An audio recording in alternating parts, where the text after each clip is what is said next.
जब आपके अंदर अग्नि पैदा हो रही है, जलन पैदा हो रही, तो आपके जीवन को भगवान की तरफ ले जाने वाले पावर को उठा जागृत कर रही। तुम विचलित होकर उसे विषय भोगों से पुनः शांत कर देते हो। उसे शांत नहीं करना, उसको और बढ़ाना है। आग को जितनी बढ़ जाएगी उतनी जोर से अध्यात्म की तरफ आप चलोगे। उल्टा मत चलो, उल्टा मत सोचो। ये आग समन का अवसर नहीं, आग बढ़ने का अवसर है। आग बढ़ने दो, वही तेजस्वी बनाकर तुम्हें अध्यात्म की ऊंचाई पर चढ़ा देगी। चलना इधर है, चल इधर रहे, इसमें कमी आपकी है। एक कदम भक्त भगवान की तरफ चले तो 100 कोस भगवान भक्त की तरफ चल देते हैं। आपका भाव और लगन, भाव में तो विषय भरा है, लगन लगी भोगों की तो बार बार वही आ रहे हैं भोग रूप में, दूसरा कोई नहीं। सामर्थ्य जितनी है, अगर उतना कदम बढ़ा दो तो तुम्हें खुद अनुभव होने लगेगा भगवान कितनी वेग से आपकी तरफ आ रहे हैं। प्यारे समझिए, आपका हृदय तो जलता है, आप में जो अशांति सी महसूस हो रही है, भगवान सब कुछ आपको दे देंगे, पर पहले शरणागति पुष्ट होनी चाहिए। संसार का कोई भी संबंध, कोई भी शरीर, कोई भी वस्तु स्थायी नहीं है। जो भगवान से वैर द्वेष रखा, उन्होंने केवल भगवान से ही रखा। हे अर्जुन, जो भक्त जिस प्रकार मेरी शरण लेते हैं, मैं उन्हें उसी प्रकार वैसा ही अनुभव कराता हूं। सभी मनुष्य सभी प्रकार से मेरा ही अनुसरण कर रहे हैं, मेरे मार्ग का अनुसरण कर रहे हैं। कल चर्चा हुई थी कि जैसे आप भाव करेंगे, भगवान वैसा ही आपको अनुभव कराएंगे। अर्जुन भगवान श्री कृष्ण के प्रति सखा भाव रखते हैं, तो देखो भगवान उनके सारथी बन गए। भगवान सारथी बन गए, बहुत सरल शब्द में कह दिया गया, लेकिन स्थिति तो देखो। भक्त ऊंचाई पर बैठा हुआ है, पादुका के पास सबसे ऊंचे भगवान बैठे हुए हैं। ये था माम प्रपद्यन्ते, सखा माना तो भगवान, जो भगवान कहते हैं वो करके दिखाते। घटब, कितना घट गए।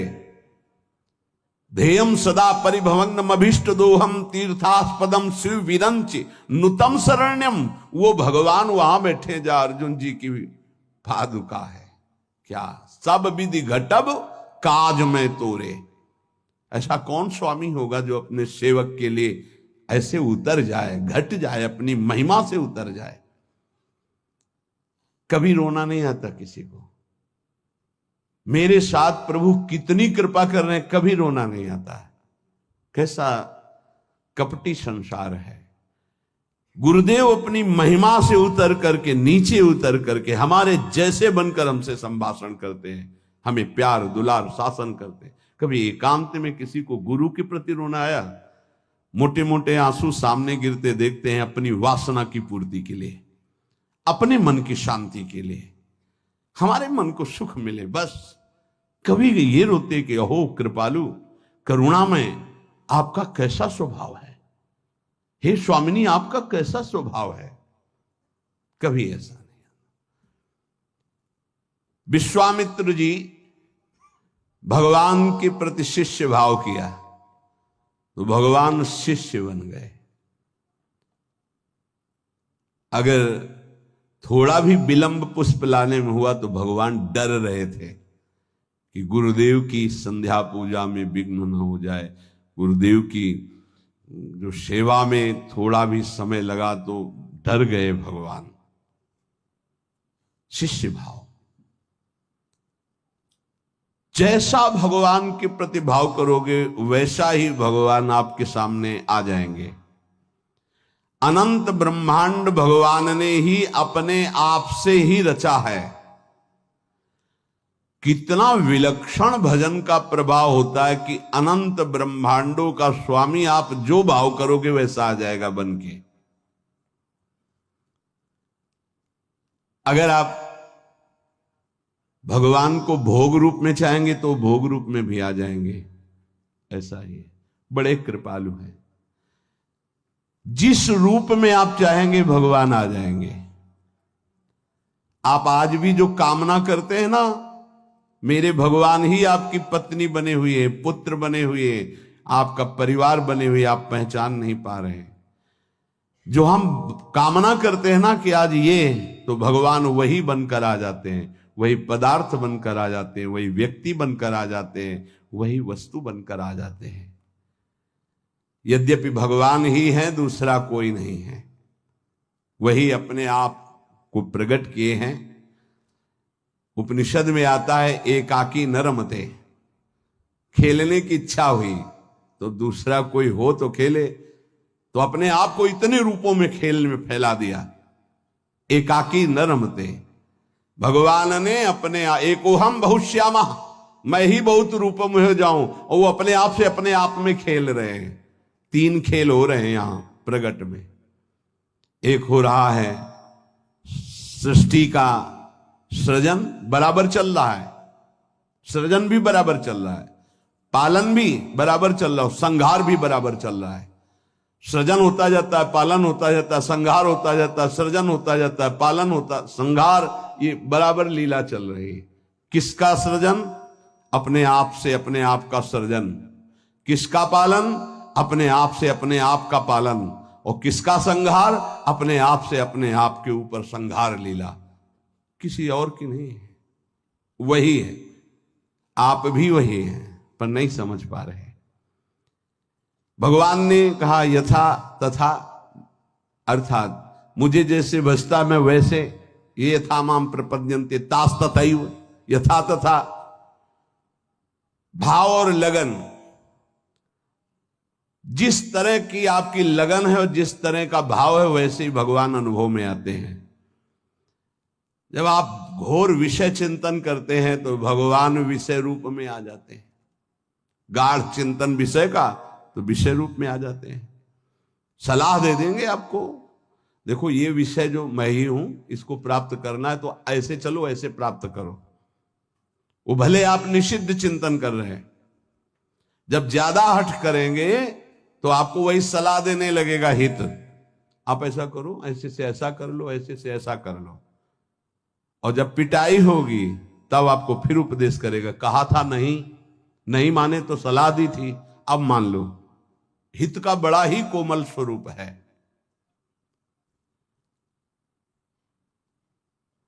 यदि आप भाव से लगन से प्रभु की तरफ चलें तो उधर से प्रभु चल पड़ते हैं, और आपकी चाल और प्रभु की चाल में बड़ा अंतर है। त्रिभुवन में सबसे तेज गति चलने वाला मन है, वायु से भी अत्यंत वेगवान मन है। जैसे वायु यहां से बंबई उसको जाने में कुछ समय लगेगा, लेकिन मन को अगर आप बंबई गए हैं, पहुंच गया। मन से भी वेगवान गरुड़ जी हैं, जो भगवान के वाहन हैं, वो मन से भी वेगवान हैं, और गरुड़ से भी वेगवान भगवान की गति है। जब उपासक भाव और लगन से चलता है तो बहुत जल्दी भगवत प्राप्ति क्यों हो जाती है? एक कदम भक्त भगवान की तरफ चले तो 100 कोस भगवान भक्त की तरफ चल देते हैं। 100 कोस उनका वेग है ऐसा, वो अपने कदम से एक कदम तो ब्रह्मांड पार कर दिए। आपका भाव और लगन, भाव में तो विषय भरा है, लगन लगी भोगों की, तो बार बार वही आ रहे हैं भोग रूप में, दूसरा कोई नहीं। पर जब भोग रूप से आप विषयों का सेवन करते हैं तो फिर नरक रूप से भगवान मिलते हैं, रोग रूप से भगवान मिलते हैं, दंड रूप से, जलन रूप से भगवान मिलते हैं। भगवान का कौन सा रूप आपको पसंद है? आनंद, तो छोड़ो इसे, आनंद सिंधु प्रभु के रूप का ध्यान करो, उनका नाम जप करो। भगवत प्राप्ति में कोई बाधा नहीं डालता, साधक स्वयं बाधा को स्वीकार करता है। क्योंकि भगवत प्राप्ति के लिए जो तुम्हें समझ दी गई है उसका प्रयोग नहीं कर रहे। भोग सामग्री देखी, समझ कह रही कि नहीं, इससे बहुत विलंब हो जाएगा, भगवत प्राप्ति नहीं होगी, आप ये अनसुनी कर दिए, उसे भोग लिए। किसकी गलती रही? आपकी। आपने अपनी समझ का आदर ना करके और भोगाकर्षण का आदर कर लिया। अपने समय को, अपने जीवनी शक्ति को, अपने समझ को भगवत प्राप्ति के योग में लगाना चाहिए। आप भगवत प्राप्ति के वियोग में लगा रहे हैं, दूरी बनाने में लगा रहे हैं। चलना इधर है, चल इधर रहे, इसमें कमी आपकी है। सामर्थ्य जितनी है, अगर उतना कदम बढ़ा दो तो तुम्हें खुद अनुभव होने लगेगा भगवान कितनी वेग से आपकी तरफ आ रहे हैं। पूरा समय, पूरी सामग्री, पूरी सामर्थ्य भगवत प्राप्ति के लिए मिली है आपको। पूरा समय, पूरी सामग्री, पूरी सामर्थ्य भोग प्राप्ति में लगा रहे हैं आप। देख लीजिए, कारण समझ सामग्री समय का दुरुपयोग कर रहे हैं, क्योंकि तुम्हारे अंदर लगन नहीं, अगन नहीं भगवत प्राप्ति की। भक्ति किसी साधन विशेष से नहीं प्राप्त होती, कर्मों से नहीं प्राप्त होती, भगवान की पूर्ण शरणागति से होती है। कई बार इनकी चर्चा हुई, पूर्णता कैसे होती है। हे हृदय से प्रभु की शरण, यदि परमार्थ में उतरे हो तो चैन नहीं है। यहां दरस बिन दुखन लागे नैन, जब से तुम बिछुरे पी प्यारे कबो न पायो चैन। बेचैनी बढ़नी चाहिए। जब बेचैनी बढ़ती साधक में कृपा से, तो वो समझता है परेशानी बढ़ रही है और उसको मिटाने के लिए भोगों में उतर जाता, खत्म। अरे वही बेचैनी तो विरह बनती है, तुम समझते कहां हो। जब आपके अंदर जलन होती, बेचैनी होती, घबराहट होती है, तो वही जाकर विरह बनती है। हा प्राणनाथ, अब जिया नहीं जा रहा आपके बिना, वही भगवत साक्षात्कार कराती है। आप समझ नहीं पा रहे, आपको लग रहा है मेरे साधन में कमी हो गई जो बेचैनी बढ़ रही। यही साधन की परिपक्व अवस्था है जो बेचैनी बढ़ रही। प्यारे समझिए, आपका हृदय तो जलता है, आप में जो अशांति सी महसूस हो रही है, अभाव सा महसूस हो रहा है, ये कृपा हुई है आपके अंदर। यही अभाव आपके अंदर ऐसा भाव पैदा करेगा कि आप चिल्ला चिल्ला कर रोने लगेंगे, प्रियाजू अब रहा नहीं जा रहा, सहा नहीं जा रहा, अब आ जाइए। बन गई बात। जहां आपके अंदर ऐसा भाव आया, बेचैनी बढ़ी, तो आप उसको चैन प्राप्त करने के लिए भोगों का चयन कर लेते हैं। बस गई वो। बोले अब थोड़ा, कल किसी ने कहा था कि आपके कथनानुसार मैं जब चलता हूं तो भारी घबराहट पैदा हो जाती है, और जब हम आपकी हर बात छोड़ देते हैं तो एक तसल्ली से मिलती है और शांति मिल जाती है। क्या शांति मिल जाती? मन।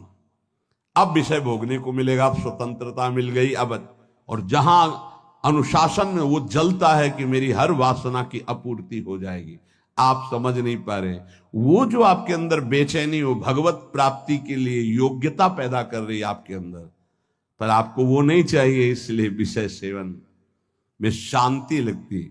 त्यागात शांति होता, वो कह रहा विषय भोगों में शांति मिल जाती है। यही बुद्धि की बात है, बहुत खराब बुद्धि हो चुकी। दास्य, सख्य, वात्सल्य, माधुर्य, ये जितने भाव है, पहले इनके शरणागति पुष्ट होनी चाहिए।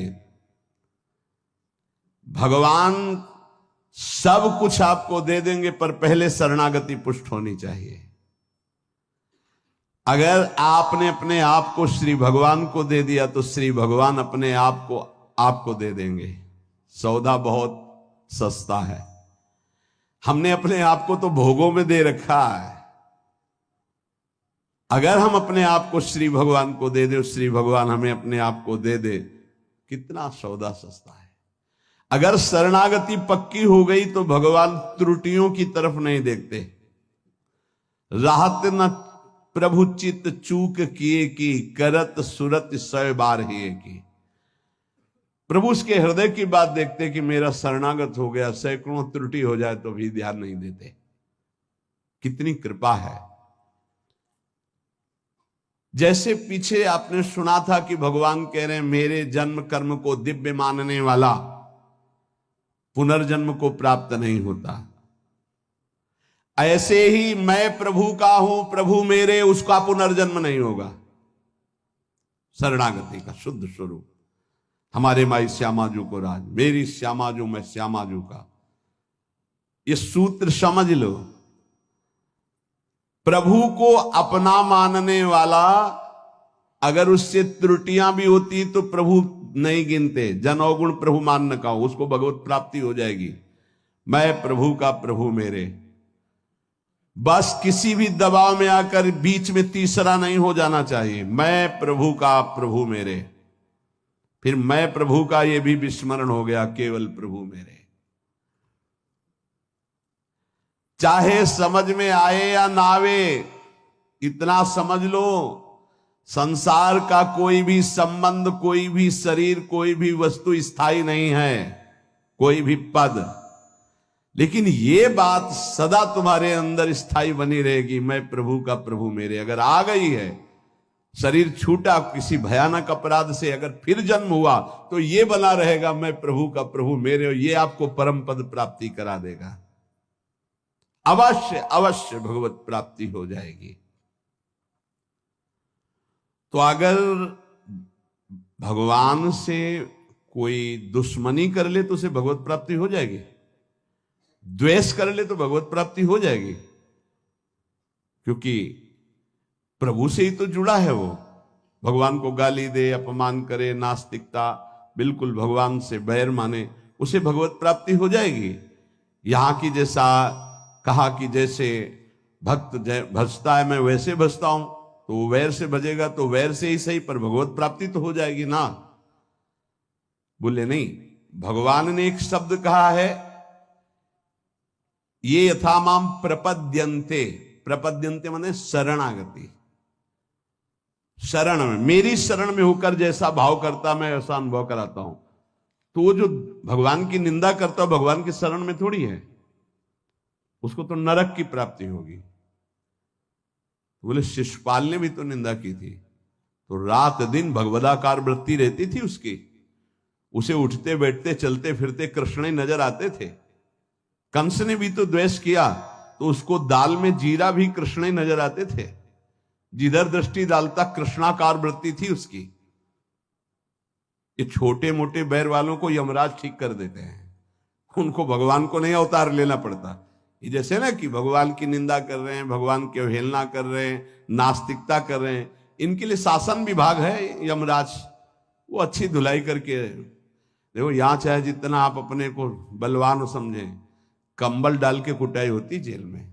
एक हमें मिले थे जेल में, तो उन्होंने कहा था कि वो जो पुराने कैदी हो जाते हैं वो वहां के शासक की तरह हो जाते हैं। तो जैसे कोई ज्यादा उद्दंडता करता है ना, तो फिर कंबल उड़ा के और फिर उनकी पिटाई होती है। तो यहाँ तो कंबल उड़ा के होती, वहां तो बहुत ही दुर्दशा होती, क्योंकि इस शरीर का तो वहां महत्व है नहीं पंच भौतिक। वहां एक नया शरीर मिलता है जिसका नाम यातना देह, वो मरता नहीं है, उसमें केवल दंड भोगना होता है। तो कह रहे हैं ऐसे लोगों के लिए तो यमराज ही काफी हैं। ये तो उनके लिए जिनकी हर समय कृष्णाकार वृत्ति में द्वेष हुआ है। जो भगवान का आश्रय अंदर से लेकर के भगवद आचरण करता है, वो भगवान का भक्त होता है। और भगवान प्राणी मात्र के परम सुहृद हैं। जो भगवान से वैर द्वेष रखा, उन्होंने केवल भगवान से ही रखा। शिशुपाल ने कभी और किसी को गालियां नहीं दी, केवल भगवान को दी। और गालियां भी कैसी देता था, कोई गंदी बात थोड़ी कहता था। ये कृष्ण ये ऐसा क्यों बोल रहा है? क्योंकि भगवान ने इसे आदेश किया है कि हमसे द्वेष करो। कौन है ये? जय विजय हैं, 3 जन्म के लिए सनकादिक। तो रावण, कुंभकर्ण, शिशुपाल, दंतवक, हिरण्यकश्यप, हिरणाक्ष, ये भगवत पार्षद है। भगवान के सिवा इनके चित्त में कुछ है ही नहीं। अब भगवान ने आदेश किया हमसे द्वेष की लीला करो, तो अंतिम समय तक कहां राम रन हतोपचारी वो बोल के पधारे। और ये अंतिम समय तक सभा में बसे। ये कृष्ण, ये ग्वाला। भगवान सबको कहते चुप रहो, बोलने दो, बोलने दो, बोलने दो। जब पूरा समय आ गया तो सुदर्शन चक्र से मुक्त कर दिया। हिरण्यकश्यप किसी के भी समझाने से नहीं, भगवान से वैर। ये भगवत पार्षद हैं। अगर अपने लोग सोचे तो इतनी क्षमता हमारे वैर में नहीं है कि हम भगवान में तन्मय हो जाए। उसके ठीक करने के लिए बहुत से शासक है। ये शनि राहु केतु मंगल ग्रह नक्षत्र ये सब जानते हो, शासन विभाग है। और क्या, जैसे अलग अलग कंपनियां नहीं है, ये अमुक कंपनी है भारत की रक्षा वाली, ये अमुक कंपनी है अमुक, और एजेंसियां अलग अलग नहीं, जैसे ऐसे एजेंसी समझो, नवग्रह की अलग एजेंसी अलग अलग है। मार तुम्हारी सब सुख सुविधाओं को भस्म कर देंगे, जीवन तुम्हारा क्लेश और अशांतिमय हो जाएगा। वैर द्वेष भगवान का तो कभी कुछ बिगाड़ नहीं सकेगा, तुम्हारा सर्वनाश कर देगा। ये रावण कुंभकर्ण शिशुपाल दंतवक्र हिरण्यकश्यप हिरण्याक्ष ये कोई साधारण नहीं, भगवान के पार्षद हैं। इनकी नकल नहीं कर सकता कोई कि हम भगवान से वैर करके परम पद प्राप्त कर लेंगे। भगवान की सुहृदता शरणागति से रसास्वादन जो होता है वो और किसी भाव से नहीं होता। पर अगर कोई कर ले, कामाद द्वेषाद भयात स्नेहाद यथा भक्तेश्वरे मनः आवेश तदघम हित्वा बहवस तद गतिम गताहा। काम से भगवान का चिंतन करना, कितने सुंदर भगवान है। कभी ऐसा होगा इनकी अजान बाहु हमें अपने गले लगाएंगे, कितनी सुंदर कपोल है, कितनी सुंदर इनकी अलकावली, कितने सुंदर नेत्र हैं। ये इतने सुंदर हैं कि दंडकारण्य के अस्थिमात्र हो रहे शरीरा जो ऋषि थे उनके हृदय में भी श्रृंगार रस जग गया। पुरुषोत्तम भगवान श्री रघुनाथ जी को देखकर जब वनवास में थे, वैसा लगा कि प्रभु मुझे आलिंगन करें। भगवान दृष्टि में कहा कि इस समय मर्यादा पुरुषोत्तम अवतार है। उस श्रृंगार रस में भर गए थे सब ऋषि, भगवान की उस सुकोमल भुजा देख करके, वो सौंदर्य रूप देख कहा कृष्णावतार, कृष्णावतार। वो सब गोपी बने आके। जब सियाजू का ब्याह श्री राम जी से हुआ तो मिथिला की जितनी सखियां थी सब सिया जी के सौभाग्य की सराहना कर रही थी। ऐसे दूल्हा, वैसे ही सुंदर दूल्हा रूप महाराज, जिधर दृष्टि जाए वह उधर ही सबको चित्त को चुरा ले। तो सियाजू की सब सखियां कोई बोल तो पाई नहीं, पर सबके मन में था कि क्या कभी ये हमें अपने हृदय से लगाएंगे ऐसे, क्या कभी हम इनका साथ प्राप्त कर पाएंगे। जो सियाजू को सौभाग्य मिल रहा है मैं इनकी सखी हूं, क्या। तो राम जी दृष्टि से देख के इशारा करते कि इस समय मर्यादा पुरुषोत्तम अवतार है, एक हमारा अवतार होगा द्वापर में लीला पुरुषोत्तम प्रेम में।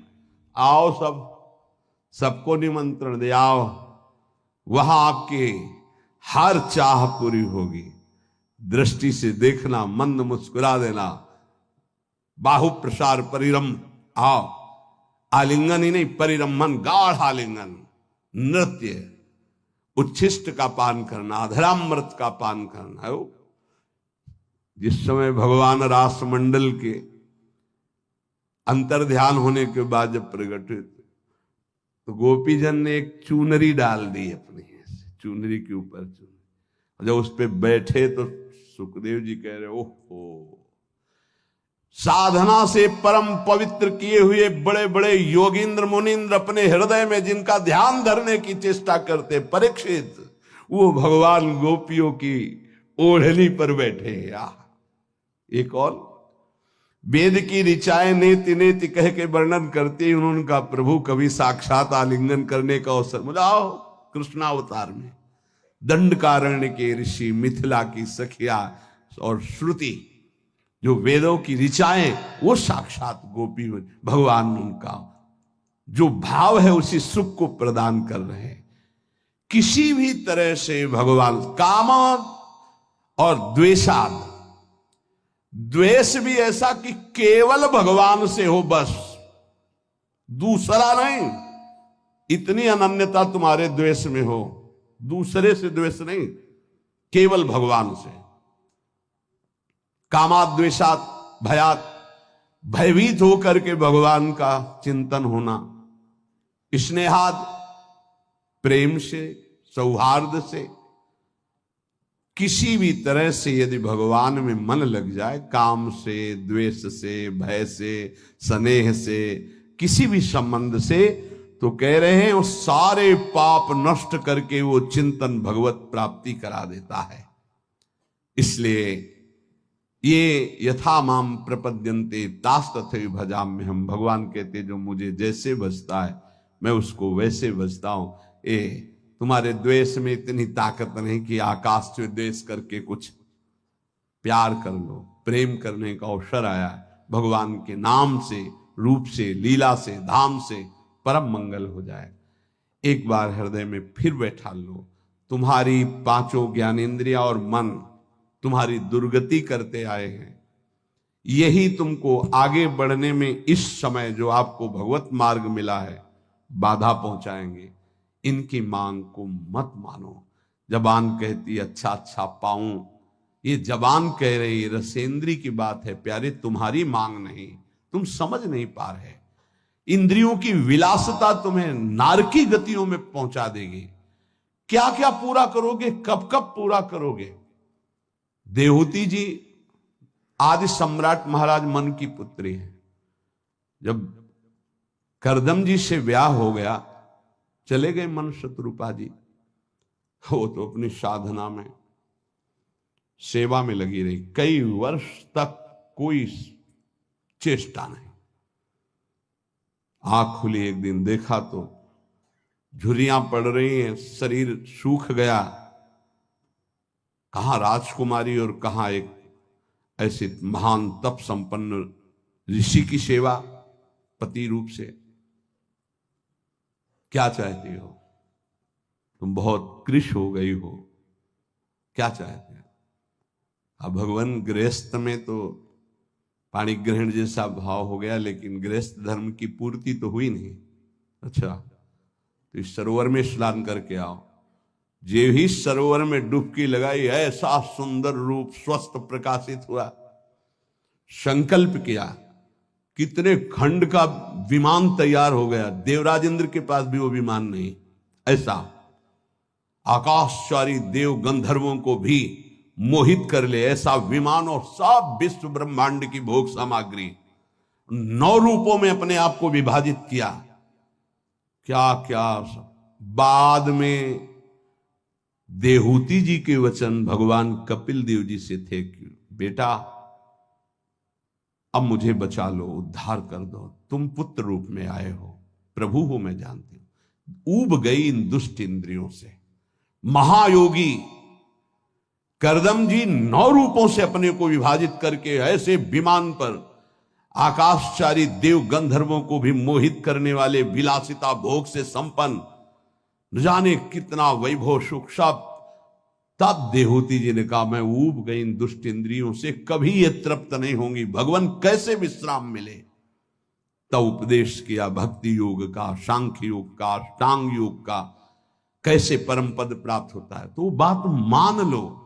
ऐसे ऐसे महान भोगों को भोगने वाले भी आखिरकार हार गए। जब शौभरी जी ने देखा मछली की क्रीड़ा और काम जागृत हुआ, 50 ब्याह मानधाता की पुत्रियों से किए। मानधाता ने विचार किया कि ये ऋषि क्या सुख दे पाएंगे हमारी राजकुमारियों को। तब कहा कलाना और यमुना किनारे देखना करके, तुम्हारा स्वागत करने के लिए कुछ हमारे जन भी होंगे। सोचा पता नहीं फूस की झोपड़ी बनाई होगी। आकर के ऐसे नगर की रचना की संकल्प से कि देवराज इंद्र के पास अमरावती में भी ना वो महल था, ना वो शोभा थी, ना वो संपत्ति थी। तप के द्वारा ऐसा नगर रच दिया। स्वागत हुआ महाराज मानधाता का। आश्चर्यचकित थे कि मैं सम्राट हूं, मेरे पास तो ऐसा कुछ नहीं जो एक इस योगी के पास है। 50 राजकुमारियों से गृहस्थ धर्म का बड़ा वैभव। फिर एक दिन एकांत में बैठे, हाय हाय मच गया, क्यों मैं कहां था, कहां आ गया, अपने तप का क्या प्रयोग कर डाला। तब वो एक श्लोक गायन किए थे जिसका प्राय हम चर्चा करते रहे। संगम त्यजेत मिथुन व्रतिनाम मुमुक्षु सर्वात्मना न विसजेत बहिरिंद्रियाणि। इंद्रियों को इतना दुलार मत करो, नहीं तो नष्ट कर देंगी, ऐसा नष्ट कर देंगे पूछो मत। बहुत दुर्दशा होती है इन इंद्रियों की। छोटे छोटे बच्चों को त्याग करके, उनकी हत्या करके, फिर अपनी इंद्रियों की विलासता में उतर करके बढ़ना, ये सब क्या हो रहा है? इंद्रियां कितनी निकृष्ट होती चली जा रही हो। हम साधक होके, भगवत मार्ग के पथिक होके, जान करके अगर इंद्रियों को दुलार करेंगे तो प्यारे कोई नहीं बचा पाएगा।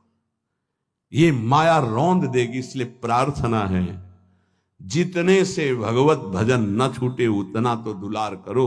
इतना दुलार ना करो कि प्रभु को भूल जाओ, माया तुम्हें अपने सीमा में ले ले।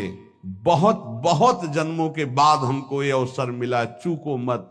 मान लो अभी प्रार्थना करते हैं, अभी डांट लगा देते हैं, आगे चलकर तुम्हें कोई डांट लगाने वाला नहीं मिलेगा, प्रार्थना करने वाला नहीं मिलेगा। एक शब्द याद कर लो, जो मिलेगा वो शोषण करने वाला मिलेगा। मां जैसा दुलार, पिता जैसा शासन हमारे भगवान स्वयं प्रकट होकर करते हैं। वो हमारे गुरुदेव होते हैं। अनंत माताओं का प्यार, अनंत पिताओं का शासन वही कर। अगर अब ना उद्धार हुआ, अब ना कल्याण हुआ, तो भगवान जाने किस युग में ये अवसर आएगा। छोड़ दो ये बातें। 5 ज्ञानेंद्रियों की मांग को अपनी मत मानो। नाम जप करो, जैसे बने वैसे। अग्नि जो अंदर जल रही उसको सह जाओ, यही तुम्हारे लिए आगे उत्थान का कार्य। आप समझ नहीं पा रहे। स्कूल में पढ़ते थे जब बच्चे थे, एक चैप्टर आया था, आप लोगों को अगर पढ़ाई में आया हो, पता नहीं बदल गया, जेम्स वाट। एक जेम्स वाट नाम का बालक, जिसको निकम्मा समझा जाता था घर में, वो एक दिन बैठा था, देखा कि एक बटलोई चढ़ी थी और उसके ऊपर ढक्कन रखा था, नीचे से भाप ऐसे करके ढक्कन को उठा देती। उसने फिर वजन रखा, फिर भाप बनी और उठा दी, फिर वजन और बढ़ा के रखा, वजन बढ़ाता गया, भाप उसको उठाती गई। उसी ने इंजन की रचना की थी, जेम्स वाट। आप इसका भाव समझ पा रहे हैं हम क्यों उदाहरण दे रहे हैं? जब आपके अंदर अग्नि पैदा हो रही है, जलन पैदा हो रही, तो आपके जीवन को भगवान की तरफ ले जाने वाले पावर को उठा जागृत कर रही। तुम विचलित होकर उसे विषय भोगों से पुनः शांत कर देते हो। उसे शांत नहीं करना, उसको और बढ़ाना है। आग को जितनी बढ़ जाएगी उतनी जोर से अध्यात्म की तरफ आप चलोगे। उल्टा मत चलो, उल्टा मत सोचो। ये आग समन का अवसर नहीं, आग बढ़ने का अवसर है। आग बढ़ने दो, वही तेजस्वी बनाकर तुम्हें अध्यात्म की ऊंचाई पर चढ़ा देगी। उस बात से अनुभव किया कि भाप में कितनी ताकत है। अगर ये भाप मिले तो बहुत बड़ा कार्य चल सकता। तो वही कोयला झोंककर भाप पैदा करके इंजन के द्वारा ट्रेन निकलवा दी, और उसको सब निकम्मा समझते थे। बस वो विचार, ये चिंतन का विषय। हमारे अंदर जो आग पैदा हो रही, कामाग्नि, क्रोधाग्नि, लोभाग्नि, उसे हम सह रहे हैं। उसको सह रहे हैं तो एक पावर बन रहा है। वो पावर आपको सीधे भगवान की तरफ बढ़ाएगा। अगर आप उसको बुझाने में लग गए तो वो इधर आध्यात्मिक शक्ति क्षीण हो जाएगी और भोगा शक्ति बढ़ जाएगी। ये अनुभव की बातें हैं। आप इसको सहना सीखें, मिटाने में काम नहीं बनेगा। सह करके प्रभु की प्राप्ति हो जाएगी। सहना सीखो, सहना हमारा परम धर्म है। सहन कर गए तो महात्मा, टूट गए तो विषयात्मा। और फिर हमें पता नहीं ये अवसर जो मिला है कब मिले। इसलिए सावधान, सत्संग को सुनो और उसका मनन करो, उसको जीवन में उतारो, तभी लाभ मिलेगा। नहीं रोज सत्संग हो रहा है और अगर आप सुनेंगे नहीं तो 1 घंटा 1.5 घंटा बैठ लिए, फिर वही मनमानी चिंतन ठीक नहीं। हर समय नाम जप करो, हर समय अपने इष्ट की प्राप्ति की लगन रखो। मुझे प्रिया प्रीतम चाहिए। हम कह रहे मांग रहा है मन विषय, लेकिन आप झूठे से शुरू करो, मुझे प्रिया प्रीतम चाहिए। ए मन, मुझे प्रिया प्रीतम चाहिए। अभी आनंद का अनुभव होने लगेगा। यही मांग सच्ची हो जाएगी। झूठा खेले साचा हो।